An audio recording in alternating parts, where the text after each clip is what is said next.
आपण मानंकु स्वागत करुछि learn in pipeline channel को। ए चैनल रे आमे महापुरुषंक जीवनी विषय जानिबा मात्र 5 धाड़ी रे। जदि अधिका जानिबा को इच्छा हबो मते कमेंट रे जणेबे।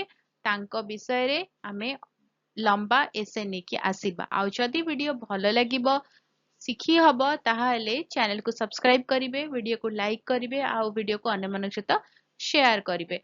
ताहाले जिबा आगो को जिबा आउ जानिबा आउ जने महापुरुषंक जीवनी विषय रे। आर्यभट्ट भारतीय गणित एवं भारतीय ज्योतिर्विज्ञानर शास्त्रीय जुगर प्रमुख गणितज्ञ ज्योतिर्विज्ञानी मानक मध्यरे आर्यभट्ट प्रथम थिले। से 476 ख्रीष्टाब्दरे पाटलिपुत्ରରେ जन्मग्रहण କରିଥିଲେ। आर्यभट्टଙ୍କୁ ଆଲଜେବ୍ରାର ପିତା ଆଖ୍ୟା ଦିଆଯାଇଥିଲା। आर्यभट्ट ପାଇର ଏକ ଆନୁମାନିକ ମୂଲ୍ୟ ଆବିଷ୍କାର କରିଥିଲେ। ସେ ସଠିକ ଭାବରେ ବିଶ୍ୱାସ କରିଥିଲେ ଯେ ଗ୍ରହ ଏବଂ ଚନ୍ଦ୍ର ପ୍ରତିଫଳିତ ସୂର୍ଯ୍ୟ କିରଣ ଦ୍ୱାରା ଉଜ୍ଜ୍ୱଳ। ତାହେଲେ ରହୁଛି, ଦେଖା ହବା ଆଗାମୀ ଭିଡିଓରେ। ନମସ୍କାର।